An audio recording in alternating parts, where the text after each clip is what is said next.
మన రామ్మోహన్ నాయుడు గారు మన మంత్రి, మన తెలుగువాడు, కేంద్ర మంత్రి, విమానయాన శాఖ మంత్రి. ఆయన సీరియస్‌గా దృష్టి సారించాలి. అవసరమైతే మోడీ సర్కార్‌తో గొడవ పడైనా సరే చేయాలి. బోయింగ్ విమానాలు ఏదో డ్రామా నడుస్తుంది. మన అహ్మదాబాద్ విమానం కూలిన రోజునే నేను ప్రస్తావించి అనేక సార్లు మాట్లాడుకున్నాం. ఆయిల్ ఫుల్‌గా ఉంది. గ్రౌండ్ కంట్రోల్ సిస్టమ్ అంతా కూడా చెక్ చేశారు.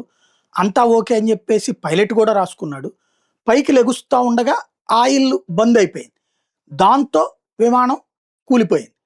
ఆ విషయం అంతా నోట్ అయింది. కానీ పైలట్లను దొంగల్ని చేస్తా బోయింగ్ కంపెనీని కాపాడే ప్రయత్నం చేశారు. మళ్ళీ ఇప్పుడు సేమ్ బోయింగ్ ప్రాబ్లం నిన్నొచ్చింది. ఏదైతే లండన్ హీత్రూ అంతర్జాతీయ విమానాశ్రయం నుంచి ఆదివారం రాత్రి air India dream liner Boeing 787-8 విమానం 200 మందికి పైగా ప్రయాణికులతో బెంగళూరు బయలుదేరింది. సోమవారం ఉదయం 11:54 గంటలకు బెంగళూరు విమానాశ్రయంలో సురక్షితంగా దిగింది. ల్యాండ్ అయ్యాక సాధారణ తనిఖీల్లో భాగంగా విమానంలోని ఇంధన స్విచ్లను పైలట్ సరిచేస్తే ఎడం వైపున ఉన్నట్టు స్విచ్ని రన్ పొజిషన్లోకి మార్చారు. ఫ్యూయల్ కంట్రోల్ లాకింగ్ సిస్టమ్ సరిగా ఉంటే స్విచ్ అలాగే ఉండాలి. కానీ అది హఠాత్తుగా పడిపోయి కట్ ఆఫ్ పొజిషన్లోకి మారిపోయింది. స్విచ్ను మళ్ళీ రన్ పొజిషన్లోకి మార్చినా అది వెంటనే కట్ ఆఫ్లోకి పడిపోయింది. ఈ ఘోర వైఫల్యాన్ని పైలట్లు వెంటనే డీజీసీఏ దృష్టికి తీసుకెళ్లడం, వాళ్ళు సాంకేతిక నిపుణులు తనిఖీ చేయించడం చకచక జరిపోయింది. డ్రీమ్ లైనర్ రకం విమానాలన్నింటినీ తనిఖీ చేశామని, ఎలాంటి స్విచ్ లోపాలు కనిపించలేదని ఎయిర్ ఇండియా ఓ ప్రకటనలో చెప్పింది.